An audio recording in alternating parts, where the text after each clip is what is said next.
Good morning. I feel greatly honored and indeed humbled to be welcoming you to this auspicious occasion where we register yet another milestone on our journey towards achieving a landmine-free Zimbabwe.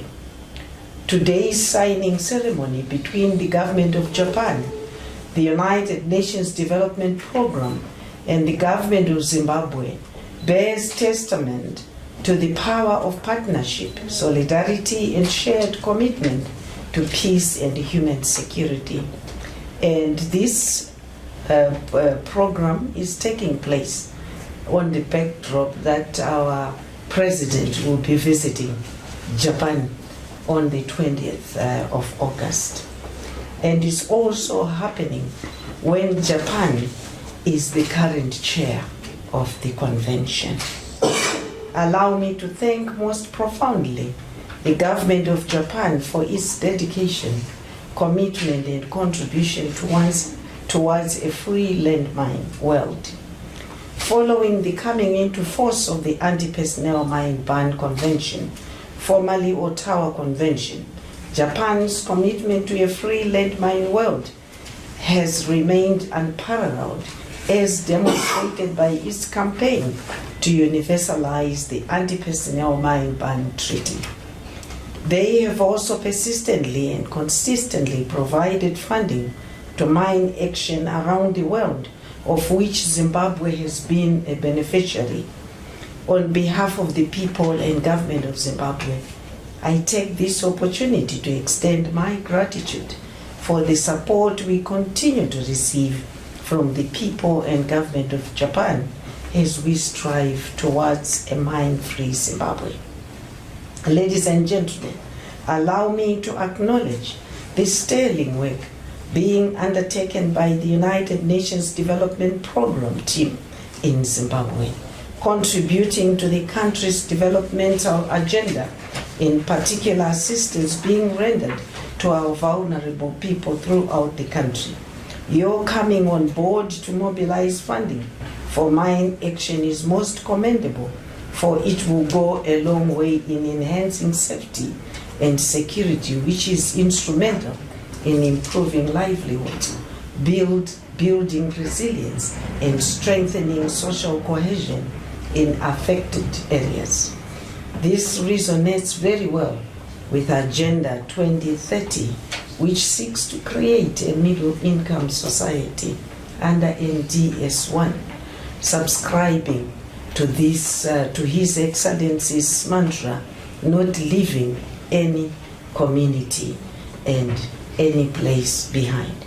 Ladies and gentlemen, Zimbabwe's minefields were laid along the country's northern and eastern borders by the Rhodesian colonial regime during the height of the struggle for independence between 1976 and 1979. The aim was to restrict the movement of freedom fighters along the common border with Mozambique and Zambia, from where the combatants launched their operations. At independence in 1980, Zimbabwe inherited about 3 million anti-personnel mines, earning the country an unenviable record of being one of the most densely mined countries in the world. 8 distinct minefields with a cumulative linear distance of approximately 50 kilometers were infected. Upon the attainment of independence, government also embarked on a mine action program encompassing mine clearance, mine risk education, victim assistance, advocacy, and stockpile destruction. To demonstrate its seriousness, Zimbabwe ratified the Anti-Personnel Mine Ban Treaty in 1997, at that time when only 10% of the country's minefields had been cleared. To expedite mine clearance in the country, government engaged international non-governmental organizations in 2012, the Norwegian People's Aid, Hazardous Life Support, Mine Action Group, and APOPO. On its part, the government capacitated the Zimbabwe National Army, National Mine Clearance Unit, to lead landmine efforts. The collaborative and concerted efforts registered remarkable progress towards making Zimbabwe almost a mine-free country.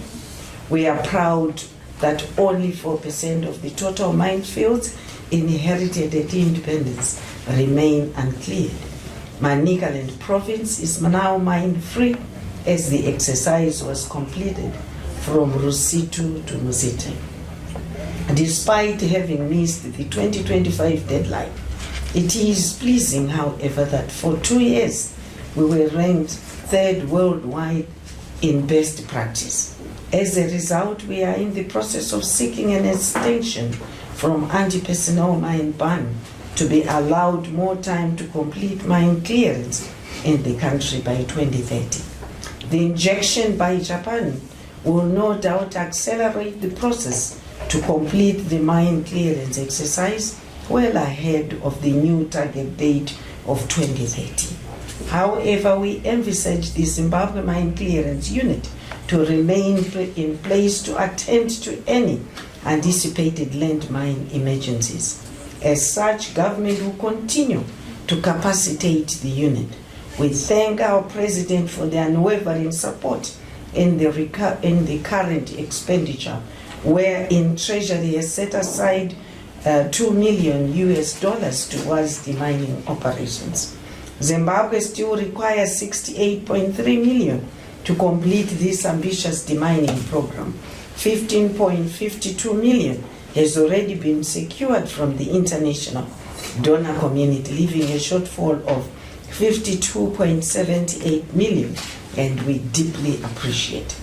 Completion of mine clearance redirects us to invest resources towards victim assistance, an area which has over the years been receiving minimal attention due to limited resources. As alluded to earlier, mine clearance in the country will not only go a long way in improving safety and security in the affected areas, but will also be instrumental in bringing sustainable livelihoods to the beneficiaries. Regarding international cooperation, Zimbabwe reaffirms its support to share our experiences on mine action with other countries in the region and beyond. To that end, we have hosted delegations that come on benchmarking missions. Currently, preparations are underway to host a delegation from Guinea-Bissau who are undertaking a similar exercise. The visit is sponsored by the African Union. I want to conclude my remarks by once again extending my deep felt gratitude to the government of Japan for the timely injection of funding to mine action in Zimbabwe.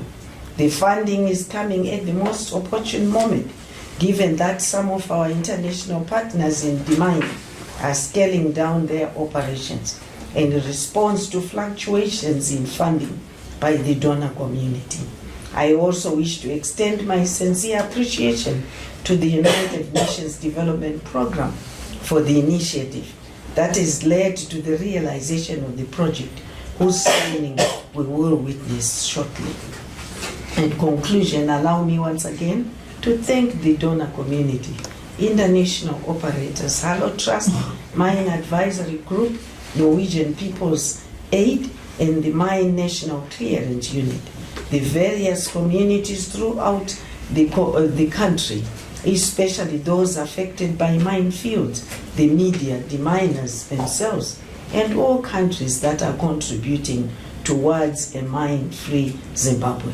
We shall forever be grateful. I thank you.